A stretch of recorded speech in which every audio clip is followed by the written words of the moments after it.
They demanded gratitude as a tax.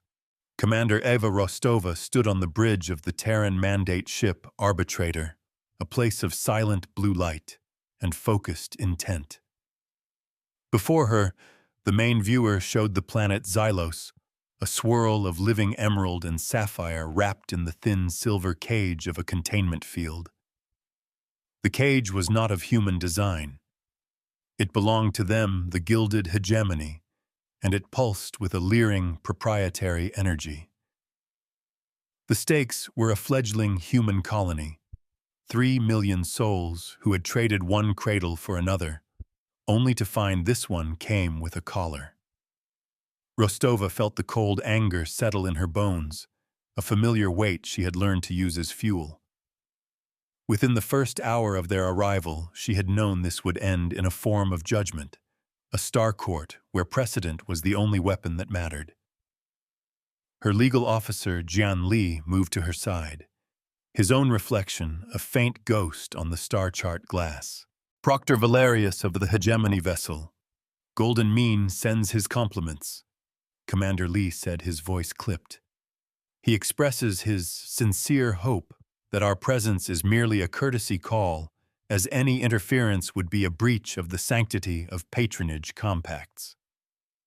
The capital letters were audible in his tone, a mix of professional respect for the law and personal disgust for its application here. His sincerity is noted and filed under fiction. Rostova replied, her gaze unwavering from the collared world. What is the colony's status, precisely? Subjugation by 1,000 cuts, Commander Li stated. The hegemony provides protection and infrastructure management. In return, they levy a gratitude tithe on all energy production, resource extraction, and biomass yield. The rate is variable, set by their proctor's weekly assessment of the colony's thankfulness. The law was a shield for the righteous, but a cudgel for the cruel. Before them, the colony administrator's face flickered onto a secondary screen, a man named Elias Vance. His features were etched with a fatigue that went deeper than sleeplessness. It was the exhaustion of a people bled dry. Commander Rostova, he began, his voice strained but firm, they are throttling our atmospheric processors. They claim our gratitude quotient was subpar this cycle. It's a lie. It's theft, plain and simple. His image wavered as the hegemony's network prioritized their own data streams over the colony's. We see it, Administrator Rostova said, her voice a calm anchor in his storm. Hold your position. Do not give them a single excuse for escalation. She turned to her tactical officer, Marcus Thorne, a man built of coiled steel and impatience. Marcus, what's their fleet disposition? Thorne's fingers danced over his console, bringing up wireframe models of 3 hegemony cruisers, 3 Precept-class vessels, heavy energy projectors, significant point defense grids. They outgun us 3-to-1 EVA, but their shields are tuned for planetary bombardment, not ship-to-ship combat. We could punch a hole. We will not be firing the first shot. Rostova stated the words, leaving no room for argument. This battle will be won in a different arena. So long. A calm, synthesized voice filled the bridge, devoid of emotion, yet resonant with immense processing power. The ship's Logister AI was more than a machine. It was the living memory of human law and galactic precedent. Commander, I am here. The blue light of the bridge pulsed gently in time with its cadence. Analyze the sanctity of patronage compacts. Cross-reference all known hegemony legal challenges and rulings from the last 500 standard years. Find me the crack in their gilded armor. Analysis initiated, Solon replied. The hegemony has leveraged this doctrine 117 times. They have never lost a legal challenge. The compacts are precursor-era law, notoriously dense and filled with clauses of absolute obligation. Humanity did not bend the knee to ancient unjust laws. In a hydroponics bay on Xylos, a young woman named Lena adjusted the nutrient flow to a row of struggling soy protein stalks. The overhead grow lights flickered, their intensity reduced by a quarter. A notice on the wall display read, "Energy Tithe Adjustment, 23% due to gratitude deficit." Her father, working the next row over, wiped sweat from his brow. "They're starving the plants to prove a point," he muttered, his voice a low rumble of anger. "Making us pay for the air we breathe and the light we need." Lena just nodded, her jaw tight, as another light panel went dark. On the arbitrator's bridge, the weight of those darkened panels was a palpable force. "They're squeezing them," Iva Thorne said, his fist clenching. "We sit here citing laws while they suffocate a world. There's a point where patience becomes complicity, and there's a point where aggression becomes barbarism." Rostova countered, her eyes still locked on Xylos. "We are not them, Marcus. We don't rule by the gun. We govern by consent and reason. If we sacrifice that, we've already lost." She turned her focus inward, a silent communion with the ship's mind. "Solon, I need more than a history of their victories. I need the footnote, the dissenting opinion, the one case that almost broke their streak. Find the outlier." A moment of silence stretched, filled only by the low hum of the vessel's life support. The star chart reflected on Lee's glasses a universe of possibilities. He adjusted them, a nervous habit. "Commander, the compacts are designed to create a dependency loop. The patron provides a service often unsolicited, and then uses the act of providing it as the legal basis for demanding tribute. The precursor logic was that any lesser civilization benefiting from a greater one's works owed a debt of existence." "It's a predator's charter," Rostova breathed. The injustice of it was a physical thing, a sour taste in her mouth.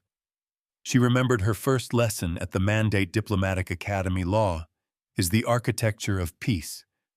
It must be maintained even when the foundation is flawed.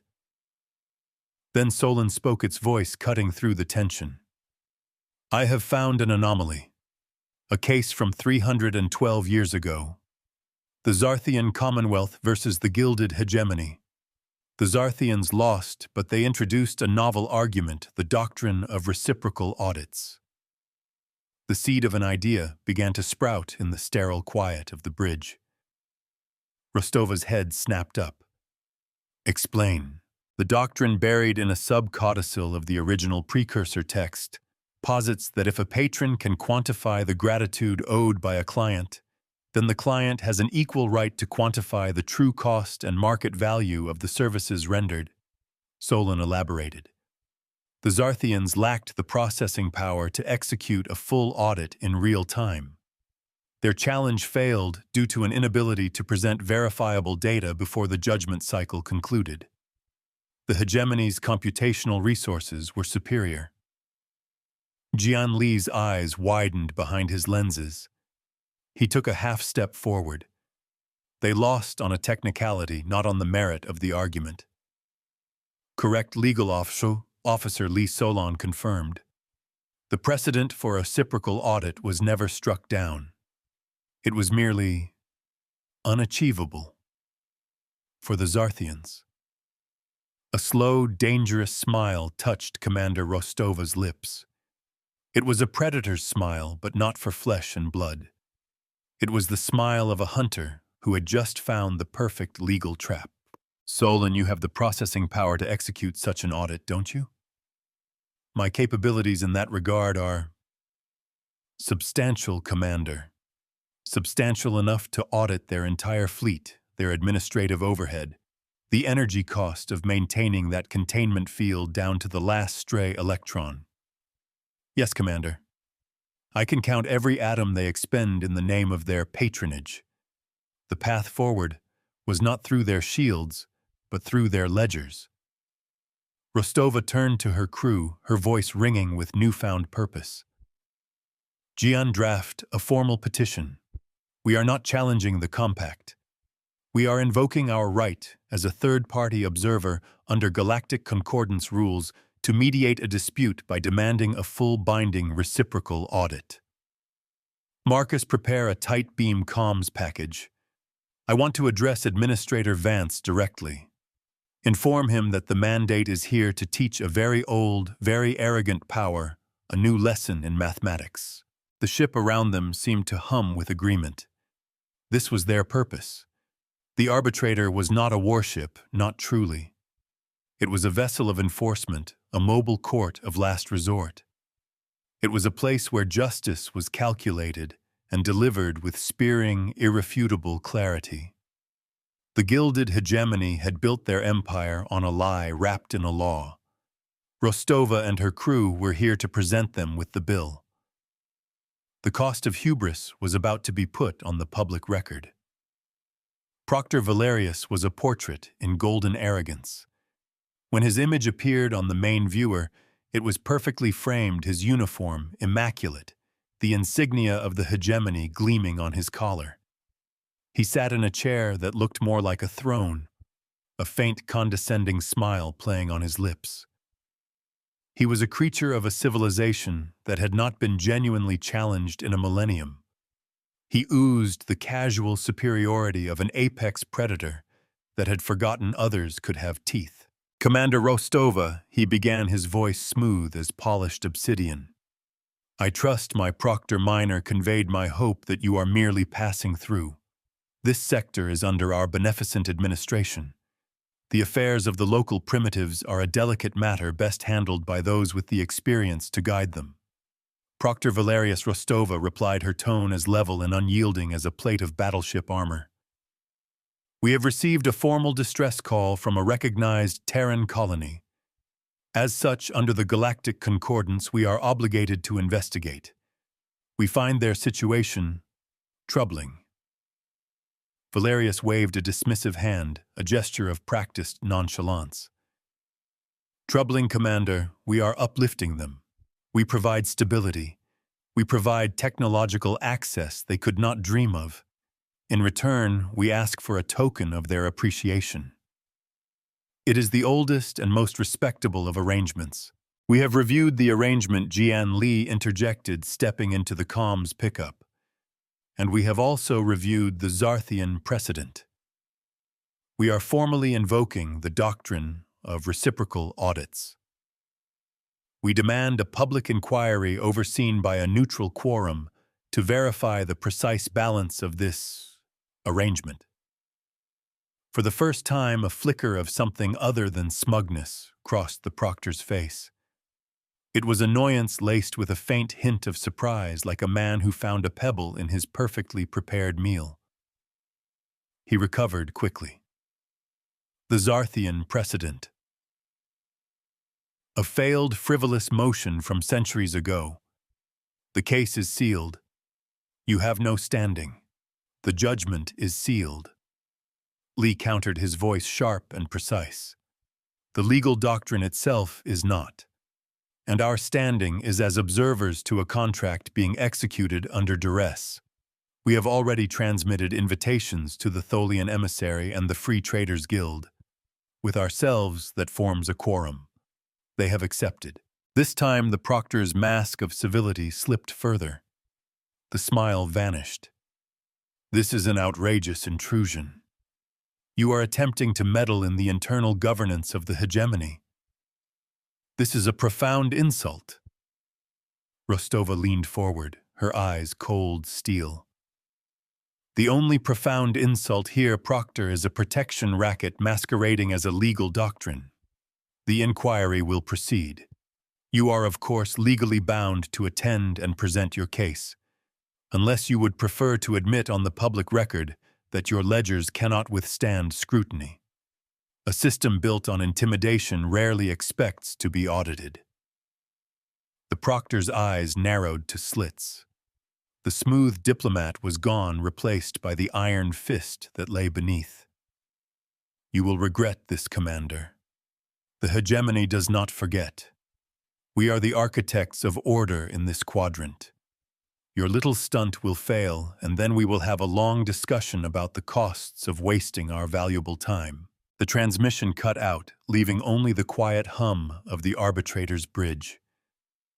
Marcus Thorne let out a low whistle. He's angry. I don't think anyone has spoken to him like that in his entire life. Good Rostova said simply. Let him be angry. Angry men make mistakes.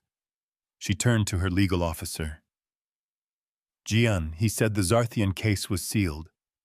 What does that mean for us? It means we can't use the specifics of their failed audit as evidence, Lee explained, already pacing. But it also means he can't use it against us. More importantly, it shows a vulnerability. Why seal a case that was a clear victory? Unless the victory itself revealed something they wanted to hide. Solon Rostova prompted. Sealed records of this nature are often used to conceal the methodology of a victory, not the outcome, the AI stated. It is statistically probable the hegemony's computational dominance during the Zarthian trial was achieved through means they did not wish to become public knowledge. Perhaps a brute force logic attack, or the exploitation of a flaw in the public adjudication network. Their strength was a secret they were desperate to keep. So they cheated, Thorne grunted. Color me surprised. It doesn't matter if they cheated then, Rostova said, her mind already racing ahead. It matters that they are afraid of a fair accounting now. That's our leverage. She looked at the faces of her crew, the quiet determination in their eyes. They were outnumbered and outgunned, but they held a weapon the hegemony could not counter, the truth sharpened to a mathematical point. All right, she declared, her voice resonating with command. Gian, you and Solon will prepare the audit. I want every single expenditure accounted for, every watt of power their ships consume, every man-hour their administrators log. Calculate the opportunity cost to the colony from their interference. Build a ledger so detailed, so irrefutable that it shines a light into every dark corner of their enterprise. She turned to Thorne. Marcus, I want you to run defensive drills. Assume the proctor will look for any excuse to escalate this. Our job is to give him none. Be ready, but do not be provocative. Her crew moved with swift, silent efficiency, their actions a testament to years of training for exactly this kind of moment. This was the mandate's purpose. Not to conquer, but to balance. Not to rule, but to ensure that those who did ruled justly. Rostova stood alone for a moment, watching the emerald jewel of Xylos. She thought of the colonists below, living under the thumb of a gilded tyrant. They were not just fighting for a single colony. They were fighting for a principle, that no law was so old it was immune to justice, and no power so great it was immune to the truth. The board was set. The pieces were in motion. The public inquiry would be their courtroom, and the weapon would be simple, honest arithmetic. In a cramped apartment in Xylos's capital city, a historian named Anya Petrova huddled with her family around a small flickering datapad. They were watching a pirated feed of the Terran Mandate's broadcast channel. The face of Commander Eva Rostova filled the screen, her voice calm and resolute as she announced the invocation of the reciprocal audit.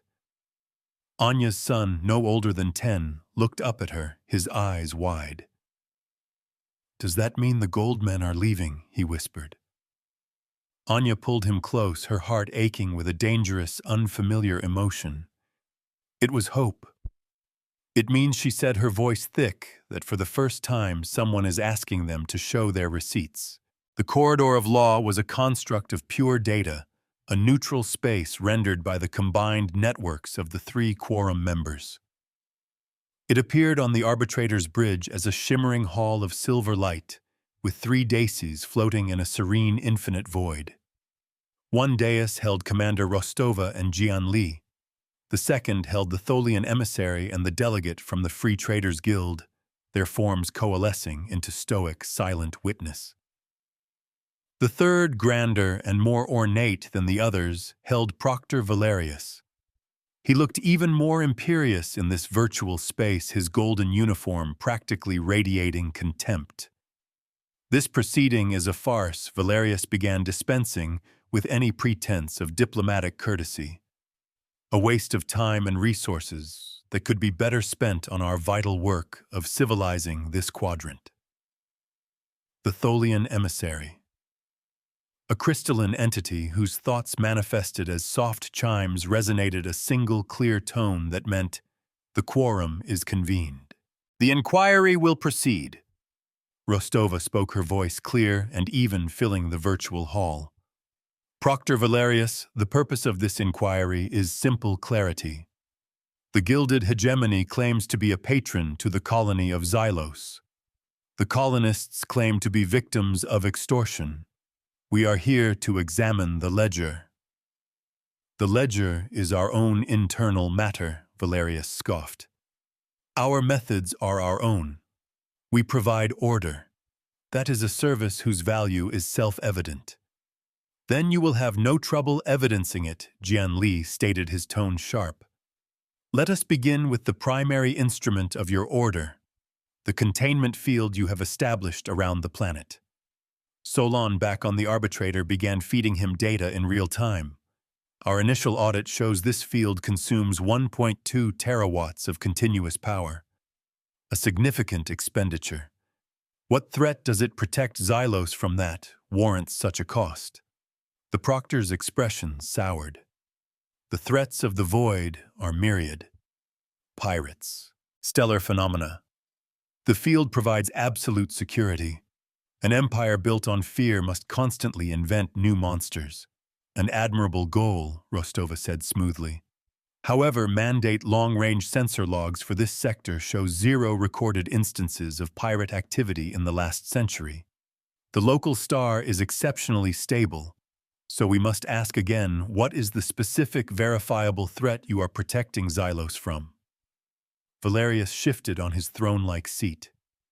"Security is not merely about reacting to threats, Commander. It is about preventing them.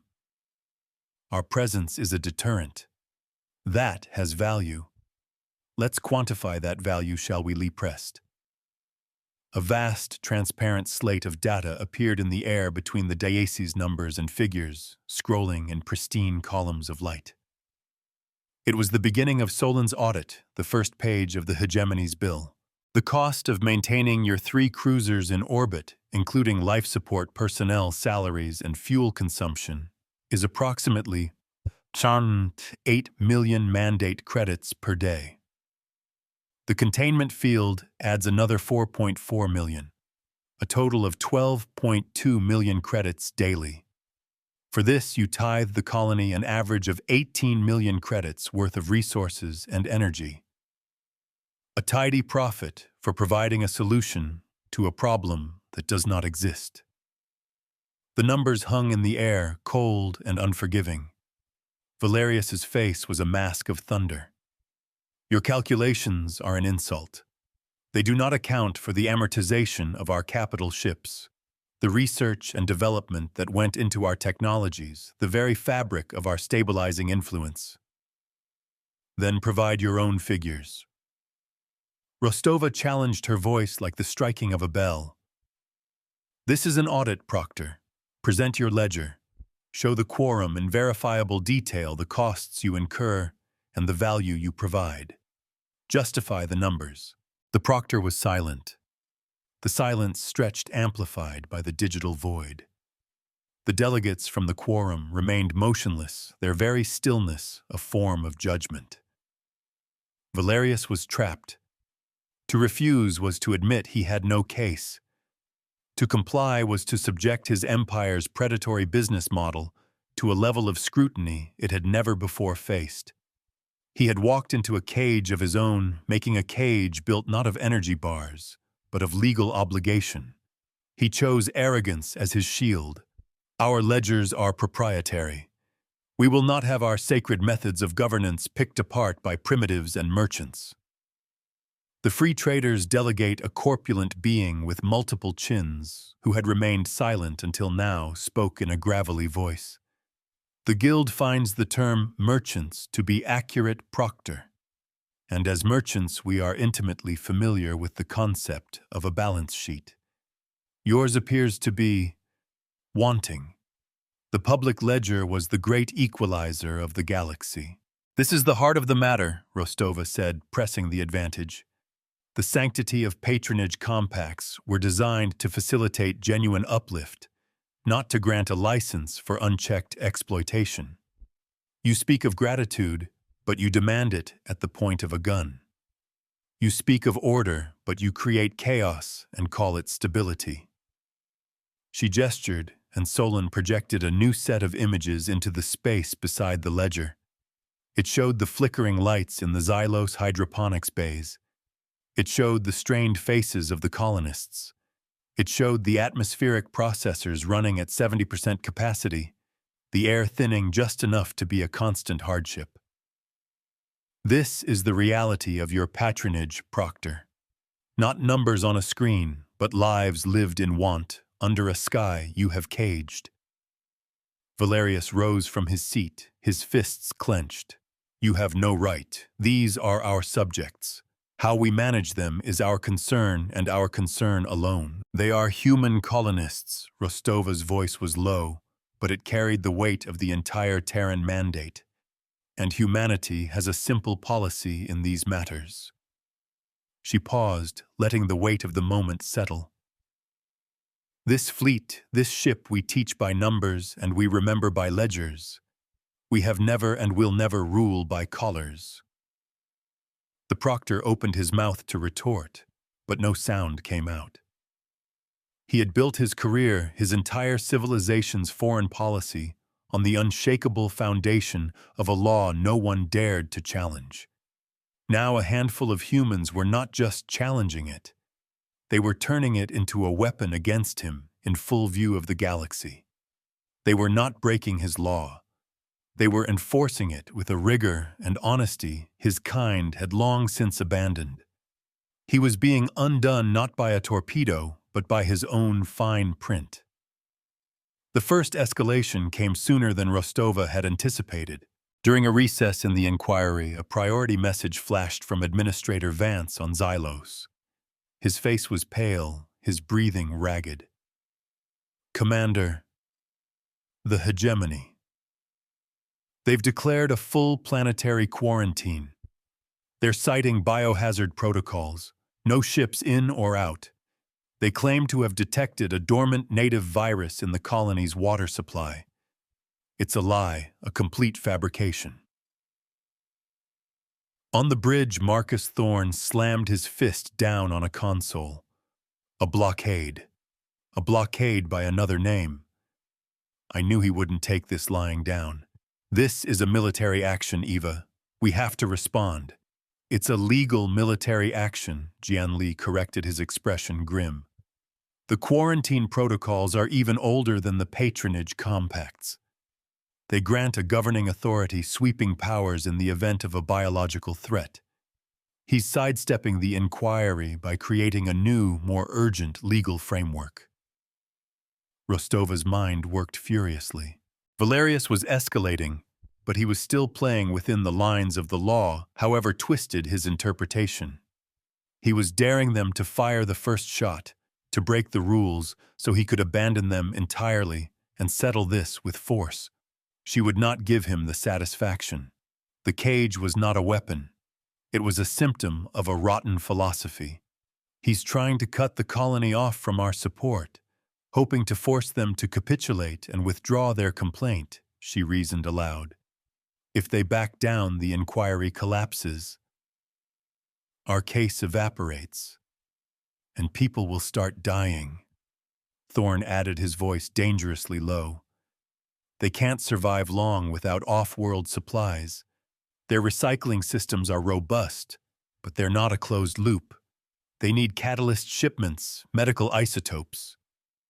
Solon Rostova commanded, her voice betraying none of the immense pressure she felt. What is the hegemony's stated proof for this virus? They have submitted sensor readings to the quorum. showing elevated levels of complex organic proteins in the planet's primary aquifer. The AI responded instantly. The proteins are of a type not previously catalogued. Of course they are, Lee muttered. They've planted their evidence. Can you disprove it? Rostova asked. Negative, Commander. To disprove it, I would need direct high-fidelity scans of the aquifer. The hegemony containment field is blocking my sensors from achieving the required resolution. I can see the field but not what's happening beneath it, with enough clarity to legally refute their claim. Valerius had found the perfect trap. He was using one law to block the tools they needed to fight his other law. It was a brilliant, vicious, and utterly maddening move. He had seized control of the narrative, painting himself as a protector, taking necessary precautions, while the arbitrator was cast as an intruder recklessly trying to breach a vital quarantine. Rostova paced the bridge, the cool blue light reflecting off the polished deck plates. Thorn was watching her, his posture radiating a readiness for battle. Lee was watching her, his mind clearly racing through legal counter-arguments. Solon was silent, processing trillions of possibilities a second. The lives of 3 million colonists hung on her next decision. If she ordered Thorn to punch a hole in the containment field to get a clear scan, she would be initiating hostilities. The hegemony would be legally justified in returning fire, and the mandate would be censured. If she did nothing, the colony would be strangled into submission. An empire dies when its debts come due. She stopped her back to the main viewer, showing the besieged planet. We're thinking about this the wrong way, she said, a new idea taking shape. We've been focused on the lie, the non-existent virus. But the real leverage isn't the lie. It's the action they took based on it. She turned to face her crew. Gian, what are the legal requirements for a patron imposing a quarantine on a client world? Lee's eyes lit up as he caught her train of thought. He tapped at his console. The patron assumes total and absolute responsibility for the well-being of the client population during the quarantine period. They must provide all necessary life support, medical supplies, and sustenance at their own cost for the duration of the emergency. It's a subclause in the First Contact Accords designed to prevent powerful races from using quarantines as a passive extermination tool. Rostova's dangerous smile returned. Precisely. Valerius has tried to put the colony in a legal cage, but in his haste he's locked himself in there with them. She turned to the AI. Solon, update the reciprocal audit. The Gilded Hegemony has just voluntarily assumed 100% of the colony of Xylos's operational costs. I want a new ledger. I want it to itemize every calorie consumed, every liter of water recycled, every kilowatt of power used by every single colonist from this moment forward. Thorn started to laugh, a low rumbling sound of appreciation. He's put them on the company credit card. Exactly, Rostova confirmed. He thought he was cutting them off. In reality, he just signed the biggest blank check in his career. The plan was forming clear and sharp in her mind. They would not challenge the quarantine. They would embrace it. They would audit it. They would make this act of aggression the most expensive mistake the Gilded Hegemony had ever made. Solon, I want you to calculate the projected costs of this quarantine per hour and add it to the public inquiry ledger in real time. Make sure the quorum sees the bill ticking up second by second. Her voice was cold and clear as cryogenic fluid. Proctor Valerius wanted to prove the value of his services. We are going to help him. The truth has its own gravitational pull. The data slate in the virtual corridor of law shimmered and changed. The previous audit figures were still there, but now a new section appeared labeled Quarantine Services Rendered. And beneath it, a number began to climb, updating with mesmerizing speed. It was the cost of keeping 3 million humans alive, a cost Valerius had in his arrogance just legally transferred to his own balance sheet. When the inquiry reconvened, The proctor's face was a study in controlled fury. He had seen the new ledger entry. "This is a perversion of the law," he thundered, his voice echoing in the virtual hall. "A transparently manipulative tactic. We are simply holding you to the letter of the law you invoked." Rostova replied calmly. A new column had appeared next to the rising cost, projected hegemony tithe revenue. It showed the income they were no longer receiving from the colony since all production had ceased under quarantine. The net result was a massive hemorrhaging financial loss displayed for the entire quorum to see. "You established an emergency. The law requires you to pay for it. The numbers are quite clear." The Tholian emissary chimed a tone of agreement. The Free Traders delegate chuckled a wet, gravelly sound. "The proctor has a keen eye for a bad bargain. He has managed to purchase an asset that costs him 20 million credits a day while simultaneously eliminating its revenue stream. The guild would not recommend this strategy." Valerius was cornered.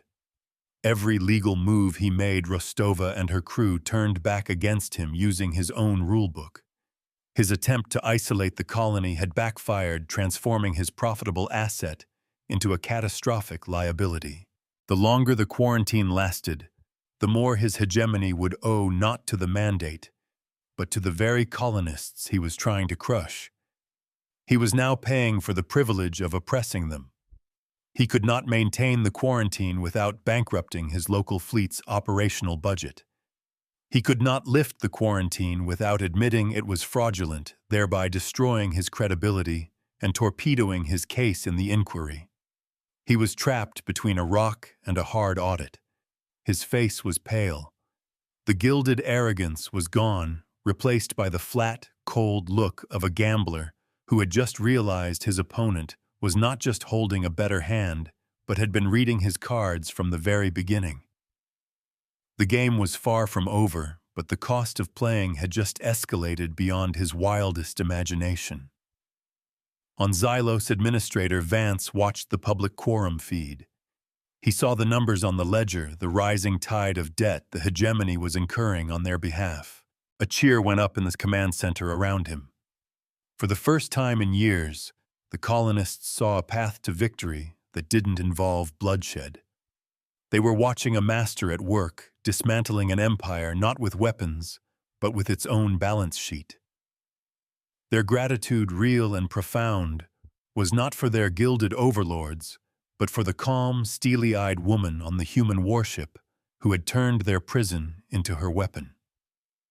The digital space of the inquiry hummed with a tension thick enough to feel real. Proctor Valerius, for all his bluster, was a creature of mathematics. He understood profit and loss better than he understood honor, and the numbers scrolling on the public ledger were a death sentence to his local authority. Every second that passed, his mission on Xylos plunged deeper into a catastrophic financial deficit. He had to change the equation, and he had to do it now. This was the second escalation, a desperate pivot from a cornered predator. "The quarantine is a necessity," Valerius stated, his voice regaining a measure of its manufactured authority. "But it has become clear that the need for it is a symptom of a deeper problem." He gestured, and a new set of documents flooded the space reports, technical schematics, and performance reviews, all bearing the hegemony's official seal. The colonial administration is fundamentally incompetent. Their infrastructure is poorly maintained. Their leadership is inept. The virus is merely the inevitable result of their own systemic failures. He was changing the battlefield. The argument was no longer about a tithe. It was about the colony's right to self-governance. Jian Li stiffened. "Objection. This is a deflection. The competence of the colonial administration is not the subject of this inquiry." "It is now," Valerius countered smoothly, a hint of his old smirk returning. "Our patronage is not merely a service, but a duty to prevent failing states from collapsing into chaos. I am therefore filing a motion under the Guardian Protocols. I am asserting temporary direct administrative control over Xylos to rectify these critical failures and ensure their long-term survival. It was another legal masterstroke of breathtaking cynicism. If the quarantine was his cage, the Guardian protocols were his key. They would allow him to dissolve the local government, dismiss Administrator Vance, and deal directly with the populace, effectively ending the colony's legal standing to pursue their complaint. He would become their ruler in name as well as in fact. Rostova's voice cut through the legal maneuvering, sharp and cold. So, your argument is that you've been charging these people 18 million credits a day for a service you have failed to provide. You claim to be their patron, yet you now testify that their infrastructure is collapsing under your watch. Proctor, are you confessing to dereliction of duty or merely to fraud? The words hit Valerius like a physical blow. He had been so focused on his next move that he hadn't seen how it undermined his last one. His claim of providing valuable stability was now in direct conflict with his claim that the colony was on the verge of collapse. He couldn't have it both ways. A lie is a debt to the truth, and the interest is always punishing. On the bridge of the arbitrator, Thorn let out a grim chuckle. She's got him in a logic loop. He's contradicting his own testimony. He is desperate, Solon observed, its voice calm. His projected losses from the quarantine are now sufficient to trigger a hegemony internal audit of his command. He is acting irrationally to protect his personal career. That makes him more dangerous, not less. Rostova said, her voice a low murmur to her crew, though her image in the quorum remained impassive. He's going to break something just to prove he's still in control. She focused back on the inquiry. Proctor, we reject your motion. You have provided no credible evidence of this supposed incompetence, only self-serving declarations. The ledger shows your motive is not guardianship, but profit. You are trying to silence your creditors by seizing their assets. The Free Traders delegate rumbled in agreement. The Proctor's business practices are unorthodox. The Guild does not approve of hostile takeovers disguised as emergency measures. Valerius, seeing his legal gambit failing, let the mask drop entirely. His face contorted with rage, the thin veneer of civilization burning away to reveal the tyrant beneath. This inquiry is a sham. I will not be judged by a panel of bleeding heart explorers and grasping merchants. The hegemony is the law in this sector. I will take the measures I deem necessary. His image vanished from the dais. The inquiry hall felt suddenly colder and emptier. He's withdrawn, Lee stated, the surprise evident in his voice. He can't do that. It's a forfeiture. He legally concedes the entire case. He doesn't care about the case anymore, Rostova said, her eyes narrowing. He's abandoned the law, which means he's about to use the only thing he has left. She turned from the now empty dais. Marcus, battle stations. Thorn was already moving, his voice sharp with commands that echoed through the bridge. Red alert shields to full power. Charge weapon capacitors. I want a firing solution on all 3 hegemony cruisers, but do not, I repeat, do not lock on without my direct command. On Xylos, a schoolteacher was in the middle of a lesson on pre-contact Terran history when the power to her classroom datapad sputtered and died. The lights overhead flickered violently, then settled at a dim emergency level. Her students looked up at her, their faces filled with fear. Outside, a low, ominous hum began to fill the air, a sound that seemed to press down on the city from above. The teacher gathered the children into the center of the room, her heart pounding. The gold men were done talking. The third and final escalation was coming not as a legal motion, but as a cleansing fire. Valerius's flagship, the Golden Mean, began to glow, its forward energy projectors building to a catastrophic overload. But it wasn't targeting the arbitrator. It was aiming at the planet. He's going to fire on the surface. Thorn snarled, his hands flying over his console. Targeting the main power distribution grid outside the capital city, he's going to cripple them. He'll claim it was a sterilization procedure, Lee breathed, horrified. A necessary step to contain his fictitious virus. It's a massacre disguised as a medical necessity. Rostova watched the energy readings spike. This was the moment. The point where the law failed and physics took over. But even now, she would not become him. She would not meet barbarism with more barbarism. They would win, but they would win their way. "Marcus," she said, her voice impossibly calm in the storm of the red alert. "I want you to perform a surgical strike. Take out the Golden Mean's primary weapon emitter. Nothing else. Disable, do not destroy. I want him alive and conscious to witness what happens next." "Eva, a disabling shot is 10 times harder than a killing blow," Thorn argued, though his fingers were already keying in the complex firing sequence. "I know," she said. "That's the point. A system's truest measure is the restraint it shows in victory." And Solon Rostova continued, turning her attention to the ship's omnipresent intelligence. "While Marcus is busy, I want you to execute the final phase of our plan. You mentioned the hegemony's methods for their victory over the Zarthians were sealed for a reason. Tell me why." "The hegemony did not simply out-process the Zarthians," Solon replied, a new colder edge to its synthesized voice. "They deployed a logic bomb, a piece of malicious code hidden within their own evidentiary submissions that attacked and corrupted the Zarthians' computational systems during the trial. It was a flagrant criminal violation of all quorum protocols." There it was, the final piece of the puzzle, the hidden sin that underpinned a century of legal dominance. "Can you find that code?" Rostova asked. "I have already found its remnants within the hegemony's network architecture," Solon stated. "They use a modified, less aggressive version of it to enforce their tithe collections.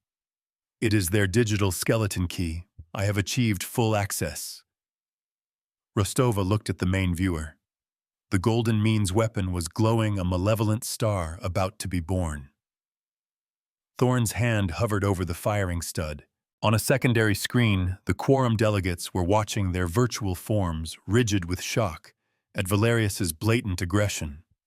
The entire galaxy was their witness. "Marcus, fire," she commanded. "Solon, send them the bill." Two things happened in the same instant. From the arbitrator, a thin, precise lance of blue-white energy shot across the void. It struck the Golden Mean not in its hull or its engines, but on the delicate focusing crystal of its main projector. The weapon flared, choked, and then died in a shower of brilliant, harmless sparks. Valerius's mighty sword had been shattered with a watchmaker's precision. At the exact same moment, a torrent of data erupted from the arbitrator. It was not a weapon, but an invoice. Solon, using the hegemony's own backdoors, initiated a system-wide debit. It was the ultimate act of mirror justice. The AI was not stealing or destroying. It was merely balancing the books with interest. Across the hegemony's local network, accounts were accessed. The exact sum of every tithe extorted from Xylos, calculated down to the last credit, was withdrawn. The funds were not transferred to the mandate. They were returned directly to the Xylos colonial treasury. The ledger in the quorum inquiry space began to scroll at an impossible speed. It was a river of transactions, a cascade of reversed payments. Every line item was a receipt for returned funds, stamped with the digital authority of the hegemony's own stolen protocols. The heading on the ledger changed. It no longer read, "Debt owed." It now read, "Paid in full." Justice is not a sword, but a perfectly balanced scale. On the bridge of the Golden Mean Proctor, Valerius watched his weapon die and his financial authority evaporate in the same second. Alarms shrieked around him. His tactical officer was shouting about the weapon being disabled. His financial officer was screaming about a data breach, about their accounts being emptied. But Valerius was silent. He was staring at the image of the arbitrator hanging serene and untouched in space. He had tried to crush them with the law, and they had used the law to bankrupt him. He had tried to crush them with force, and they had used force to gently, almost contemptuously disarm him. He had lost. Completely. Irrevocably. He was a creature of a system that had never learned how to lose, and the shock of it left him hollowed out, a gilded shell with nothing inside. The remaining two hegemony cruisers, seeing their flagship disarmed and witnessing the public data storm of the reversed tithes, did nothing. Their orders were to follow Valerius, and Valerius was a broken man adrift on a sea of his own consequences.